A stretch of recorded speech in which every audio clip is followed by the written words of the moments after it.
le but, c'est d'expliquer comment on reconnaît une vraie information, ce qui est vrai, ce qui est faux, comment analyser.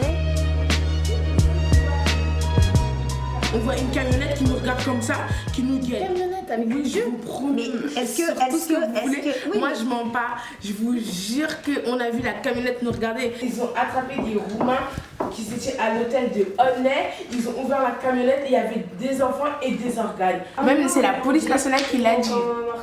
L'enfant, il y a écrit quoi? Enfant enlevé, voisin qui crie, trafic d'organes. Tout est faux. Aucune plainte n'a été déposée à Valenciennes. Rappelle la police qui donne ce conseil de bon sens. Ne partagez pas ce message, vous créez la panique, vous effrayez des enfants. Et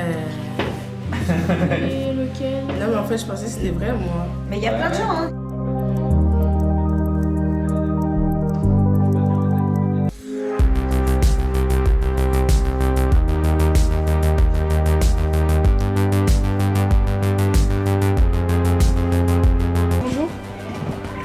Je m'appelle Raki, je fais partie d'une association Fake Off. On est accompagné par des journalistes professionnels qui nous aident à réaliser des reportages.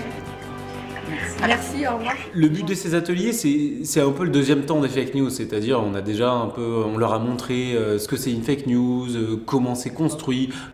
Détecter une fake news, c'est aussi savoir vérifier une information. Et bien là, c'est justement ce qu'ils font. C'est-à-dire qu'ils vont aller chercher l'information, ils vont vérifier ce que les gens disent, ils vont essayer de construire un reportage. Et c'est là que ça devient intéressant. C'est là que ça devient plus intéressant aussi pour eux. C'est toi qui dirige. Ça tourne. Quand vous étiez petite, vous connaissez les fake news? Non, on ne parlait pas trop de fake news quand j'étais petite. Il y avait les rumeurs existaient. Et puis il n'y avait pas les réseaux sociaux, il n'y avait pas Instagram, Snapchat, je crois qu'il n'y avait même pas Internet. En tout cas, moi j'allais sur Internet bien plus tard. Donc non, les fake news, je ne connaissais pas.